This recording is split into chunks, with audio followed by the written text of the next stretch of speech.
HTG Crew, long time no see, long time no talk, and it's good to be back here in front of you. Although today, I'm sitting in front of you with a heavy heart. Certainly, this episode for the Waste Management Phoenix Open is going to be dedicated to HTG royalty, Mitch, or Jimbo, as we affectionately called him.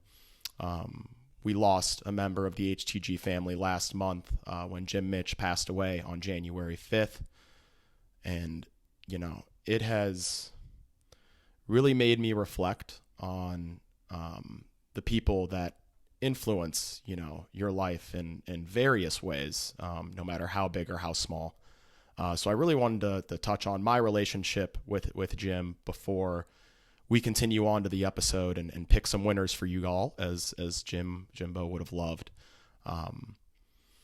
So my relationship with Jimbo started when I was an elementary school kid, in a small town in Ohio called Aurora.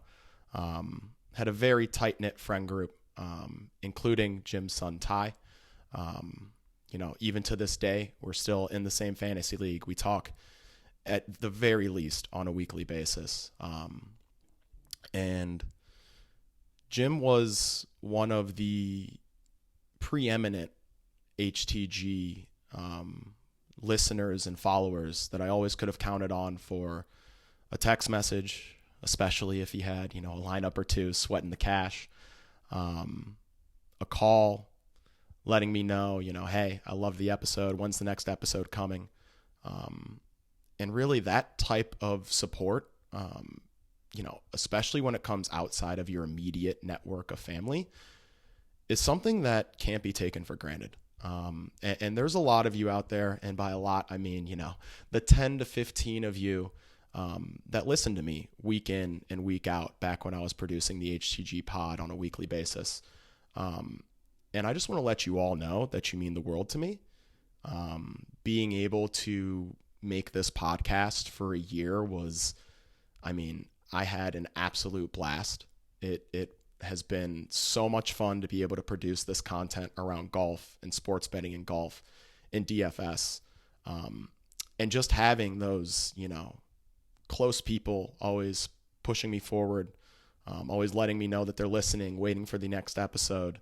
And you all know who you are, and I just want to let you know that, it's not lost on me, how special it is to receive support, from a group, no matter how big or small that group is. And when it comes to Jimbo, he's been someone who has participated in our fantasy football leagues, with all the kids mixing it up with us.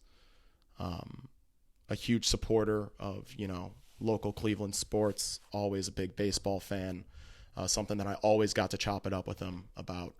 And also just being able to be on the golf course with him during fundraisers and scrambles, rushing ahead to the next group to try to hit his bowl one or two times before I had to come back and try to make a putt.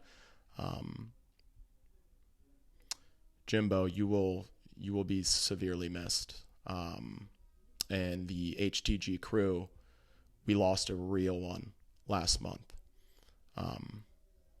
So again, it is with a heavy heart that I come forward with this episode. Normally during this part, I'm talking about what we're rolling up and smoking. We're getting a little high. We're gonna go ahead and skip that for this week. And I just want to end this with a moment of silence for Mitch before we get into picking winners for the Waste Management Phoenix Open.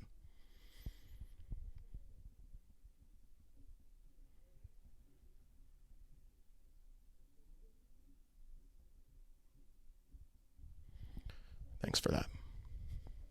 Love you, Jimbo. Apologies for, the sound, or, if this isn't the most professional of all my efforts thus far with HTG Pod. It's something, that is pretty impromptu here. I'm going to hold the mic today. So apologies again for any quality drop off. Not that, this stoner podcast was the highest quality to begin with. But one thing that we have hung our hat on here at the HTG Pod, as far as quality is concerned, is the quality of the picks. And I think we got some really quality picks this week, and really looking forward to hopefully honoring Jimbo with some winners this week. But win or lose, I do just want to let you all know that this week is about, shouting out all of you that have supported the HTG pod and taking a moment to be grateful for the community that was built around it. So with that, as Jimbo would have wanted, I'm sure, we are going to flip the spirit of the pod into that traditional HTG spot pod spirit. And we're going to get into the 2023 Waste Management Phoenix Open. This is the deepest dive I've done on research in quite some time. So I really do hope that these picks bring some extra oomph this week. Wanted to make sure that, we put absolutely our best foot forward as far as diving into the data goes this week. So we are still at TPC Scottsdale. The venue has not changed. We'll be playing the stadium course in Scottsdale, Arizona. It is a par 71 playing at 7,261 yards. The setup has not changed from last year. These greens are Bermuda greens, but we do have a bit of POA and bent grass influence in there as well. But for the most part, as far as the stats we're looking at, we will be looking at Bermuda greens for putting statistics. Our past champions last year, Scotty Scheffler won at 16 under. And then previous to Scheffler's win last year, Brooks Koepka won in 2021 at 19 under. Webb Simpson in 2020 at 17 under. Ricky Fowler won at 17 under as well in 2019. And then Gary Woodland won at 18 under in 2018. So as you can see, we have a pretty good gauge for where the winning score should be this week. Probably in that, 15 to 20 under range. So a course that, for tour standards plays somewhat easy, maybe in that medium section now with some other events pushing that 30 under number here in recent years. But for the most part, we do know that we're looking for folks that can get, have the upside to get to that maybe 20 under number or in that range. The statistics that we're going to be looking at for the most part this week, putting is actually going to be huge. We aren't going to weight it as heavily as we have in the past. I know the last time I made some hit the green episodes, we were doing a bit of an experiment, seeing if we could maybe identify some of the stronger putters recently in the field and maybe ride some of their momentum. I'm going to back off of that experimentation a little bit here. Putting, as has been called out many times, as one of the more has a high variance as far as performance is concerned. So don't want to take too much stock in it, but these past winners have all been pretty good putters on Bermuda surfaces. So it is something that we definitely want to take into account. Something that will not change for this week as far as stats we're looking at, strokes gained approach will be weighed most heavily in our model. This is a course that is most gettable on approach. And you do, of course, as well want to be strong off the tee. So similarly to a lot of setups we see on tour, the ball striking and tee to green performance is going to be the most important. But we do certainly want to identify some folks that throughout their career have been really strong putters on Bermuda. It is something that translates very well to success here at TPC Scottsdale. Okay, with that, let's go ahead and get into our picks. I have shortened down the list. We have a total of 8 golfers, a really focused list, and some plays that I feel very, very strongly about that hopefully we can cash in on big time HTG Crew. So we're going to start with the top shelf. Our top shelf golfers are $10,000 or more in DraftKings salary. And my winner for the event actually does come in this top shelf section. So, if you think you know the winner, feel free to shout it out in the YouTube comments or wherever the case may be. Shoot me a text. But we'll start with someone that needs no introduction, and you should be pretty unsurprised to find out makes the player pool. It's Jon Rahm at $11,000, top of the pricing. He's projected for 16.6% ownership. And I mean, Rahm's been the best player in the world this year, and it hasn't been particularly close. This guy is insanely talented, sort of having the year this year that or at least a start to the year this year that we anticipated for Rahm last year. that just sort of didn't come to fruition with guys like Scotty Scheffler winning seemingly every week. But this year, Rahm has been nothing short of absolutely spectacular. Even at 11K and top of the pricing, he sort of sits in a tier of his own when it comes to like talent level and current form. The only person that could really push him in that regard is Rory McIlroy. And McIlroy is priced just below Rahm at $10,800. I have no issues if you want to pivot to Rory. These two are the class of the world. So you're never going to go wrong by playing a Rahm or a Rory. Pretty much impossible to get them both in your builds this week, so you will have to make a decision point there, but I do love going to the top of the board with Rahm at 11K. Again, 16.6% projected ownership. Coming in our custom model, let's see here. Rahm comes in 11th in our mixed model, and we're taking the last 12 rounds of data to pull our mixed model. So the recent form, of course, checks out, as you would imagine with Rahm, who's just been winning nonstop lately. As far as putting on Bermuda goes, Rahm does not appear on that list, but someone who has gained a ton of strokes total around TPC Scottsdale over the years. Over the last 12 rounds, Rahm ranks 5th in strokes gained total here at TPC Scottsdale. So plays this golf course well. Putting should not be an issue here, so it's not a drawback. And if you can't, point to any drawbacks for the number 2 ranked player in the world and the player that's been playing the best in the world this year, then I see no reasons not to go ahead and fire him up. So we should have the ability with some options that I really like in the low 7K range to, pay up for Rahm. So Jon Rahm, someone who certainly I'll be looking at that 11K price tag and 16.6% projected ownership. Our next top shelf play is actually my winner for the event. And he is drawing the most ownership on the slate. So go figure. That seems to be always how it works. It's Xander Schauffele at $10,000 flat, 19.2% projected ownership. And he really is checking every box for me this week. In our mixed model, he's coming 3rd. So the recent form really checks out. He's been spectacular on approach lately. Schauffele as well, strokes gained total over the last 12 rounds here at TPC Scottsdale, coming in 2nd, only behind Hideki Matsuyama. So course fit checks out, recent form checks out. Schauffele, a fine putter on Bermuda surfaces. While he doesn't crack, our top 10 or anything like that, he's certainly around field average, so he's not going to be hurting himself. And again, with these sort of top tier talents, right, we are in the top shelf. All of these guys are super, super talented. We're not as concerned with them showing up as like top Bermuda putters or anything like that. We just want to make sure that it's not a serious issue for them. So seeing the course history, the recent form for Schauffele, as well as the fact that we don't think he's going to be hurting himself on these Bermuda surfaces this week, makes him a super strong play. I actually went ahead and bet him as the outright winner of this event. I got him at 14-1. Not sure if those are still available, but maybe you can catch a boost at your local sports book. But I do like Xander Schauffele to win, and I have a dark horse actually winner as well that we'll get to later here in the mid shelf. But as far as tying my name to a winner this week, we're going to go ahead and ride on the Xan train. Xander Schauffele, $10,000 flat, 19.2% projected ownership is our second top shelf play.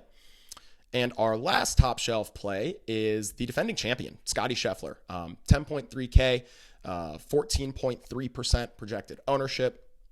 The recent form for Scheffler has been okay, I guess. I was hoping to see him pop up in that like top 15 range. He does crack our top 20 here, coming in 18th in our mixed model over the last 12 rounds. So fine enough from a recent form standpoint for a guy who has proven not only his ability to win on tour, but his ability to win here specifically.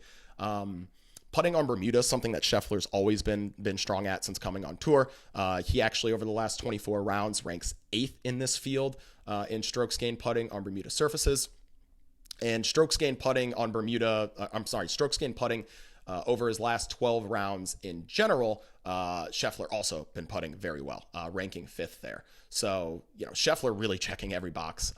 Back to the course fit, strokes gained total over the last 12 rounds for Scotty Scheffler here at TPC Scottsdale. Scheffler ranking 4th in that category as well. So Scheffler ranking out very strong in all fashions. The only hesitation I have for guys like Scheffler and Schauffele is that you could pay a few $100s more to move up to a guy like Rory. In reality, I don't think you're really going to be able to jam two 10K guys here. I just don't like the 6K range enough, and I really do like some of these players in the mid to low 7K range. So I do just prefer going up with one of these players and really just mixing your builds here. So, mix between your Schauffele's, your Schefflers, your Rahms, even throw a Rory or two in there if you can, if you're building enough lineups.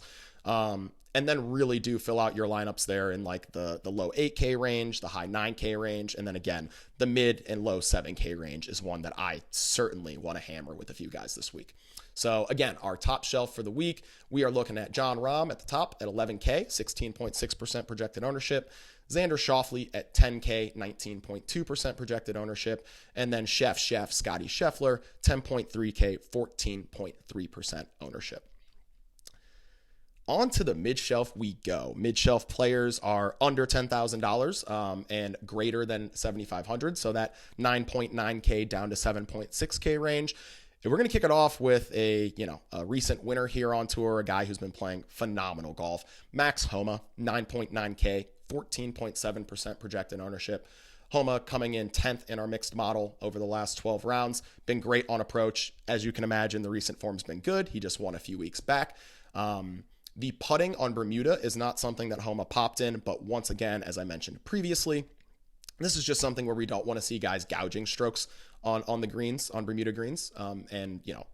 If we were down in the swag bag, maybe it would be a concern that he's not a strong Bermuda green putter or a super strong one at that. But when you're up here in this pricing tier, all you want to see really is that guys aren't gouging strokes in a certain category. So Homa checks out there. And then finally, strokes gained total over the last 12 rounds here at TPC Scottsdale. Homa coming in 8th in our model there. So Homa from a recent form, from a course fit perspective, definitely doing what we want to see. And then from a putting standpoint, holding his own, holding water. So Max Homa looking very strong as a play at 9.9K.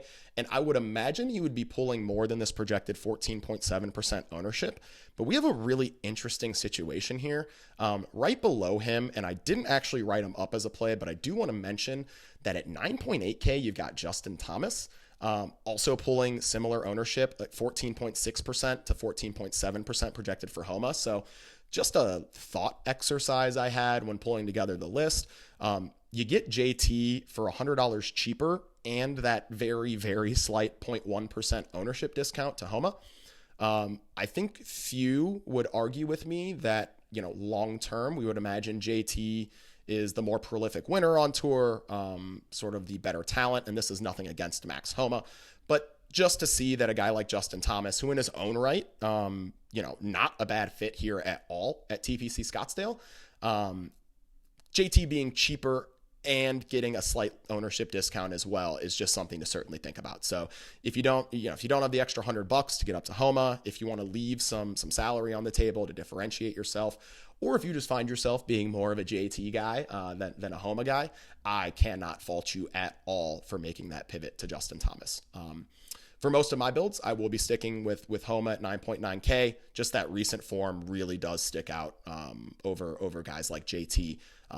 But again, JT looking like a great pivot in that range as well. The next mid-shelf play, we're actually going to jump all the way down to 8K, and I can't believe I'm saying this name right now. But yeah, Slick Ricky Fowler, rocking the orange, Mr. Decaf, 7.3% projected ownership.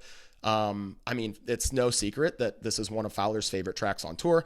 Even when Fowler was sort of in the doldrums of his career there over the last few years, he still showed up decently here at TPC Scottsdale. Of course, he's a previous winner. I mentioned that in our earlier section, 2019. He won the event at 17 under. You guys may remember the debacle he had there on the back nine on the par 5. He I guess stood over his ball and then it trickled back into the water. So he actually had to take a drop there.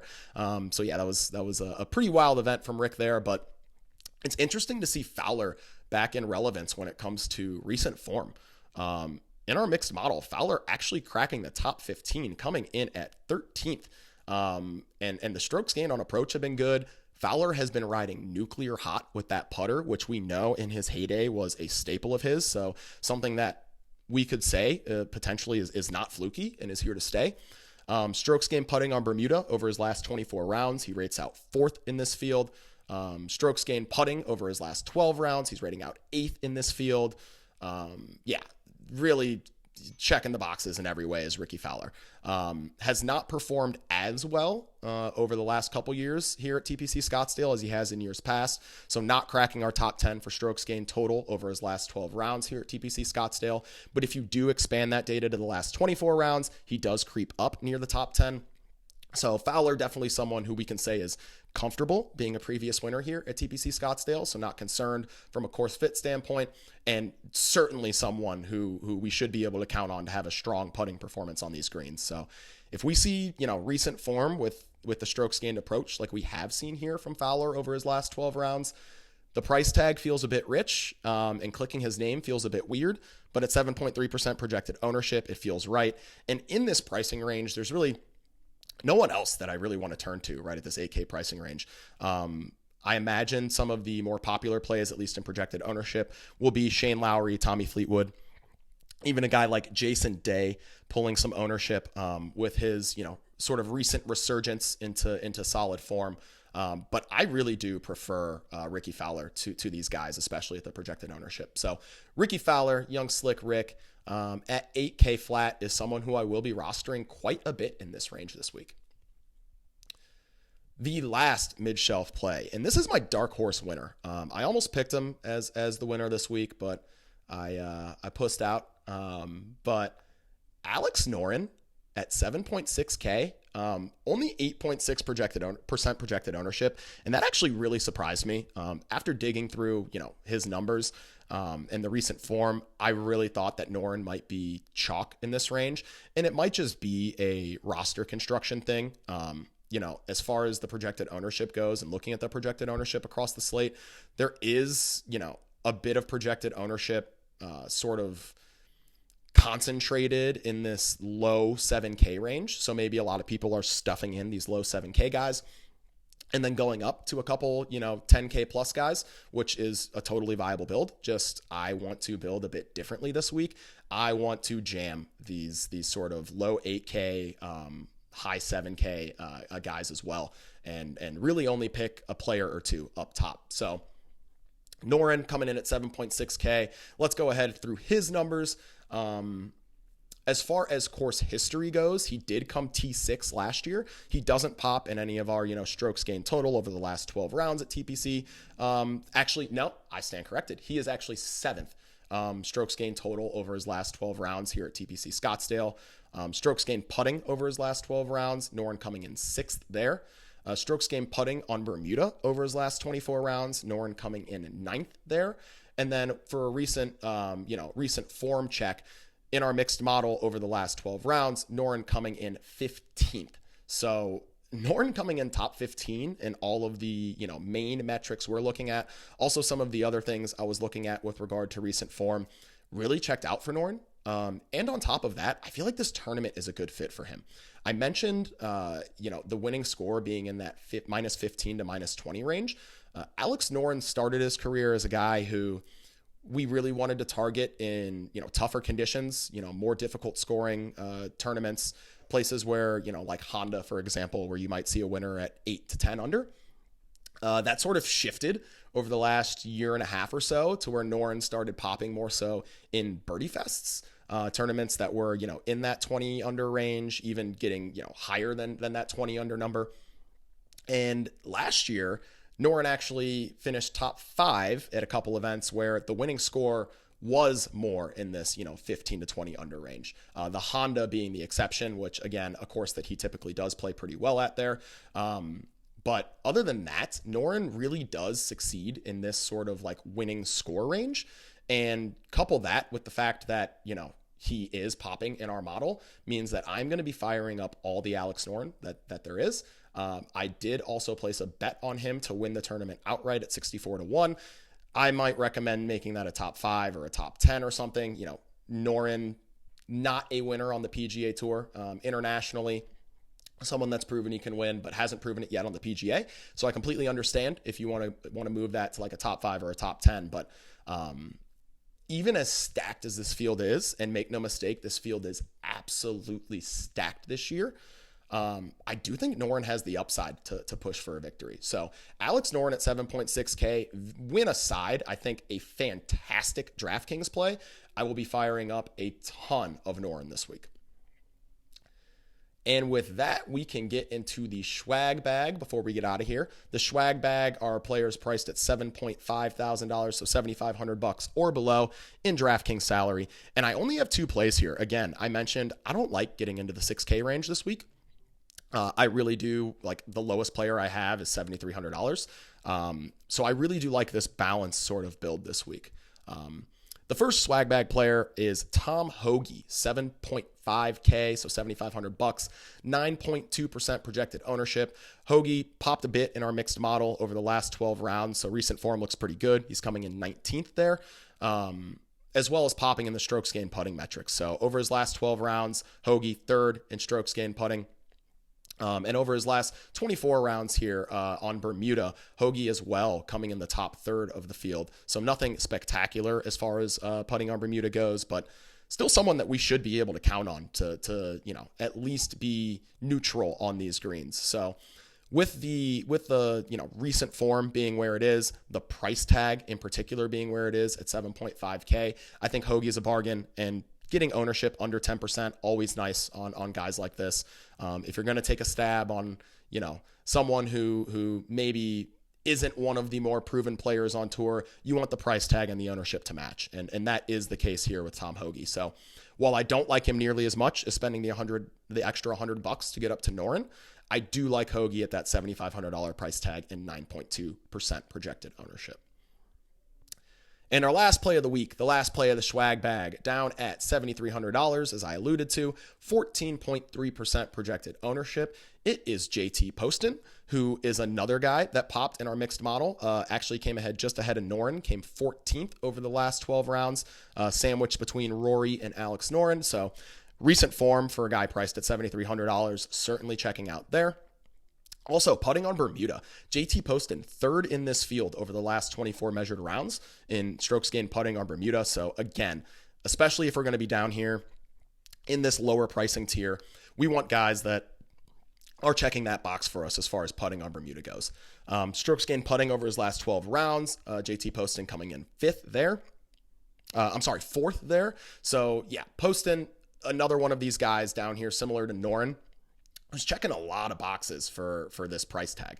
The only difference here between he and Noren is that the ownership's actually following with Poston at this 14.3% projection. Noren sitting at almost half of that projected ownership. So again, I do really prefer Noren in this pricing range in general. But if you're down in the $7,300 range, there aren't pivots that I really like going to ahead of JT Poston. One I will call out is Gary Woodland is also at the same price tag, $7,300. I mean, if you want to bet on pedigree, certainly you can, but and course history as well, Woodland being a former winner. But the recent form sides decidedly with JT Poston. So I will be making that stand with Poston here as being the lowest priced player that will be in my player pool. And I plan on stacking up in this mid-range of low owned players, the Fowlers, the Norens, the Hoagies as well, to help differentiate my lineups. So that does it for us for the Waste Management Phoenix Open here in 2023. Again, want to say my condolences to the Mitch family. Jimbo, we miss you, a member of our HTG family. You're sorely, sorely missed. And I hope that this week we can pick some winners in your honor, man. So HTG Crew, that's it for me. I love you as always, and I'm out. Peace.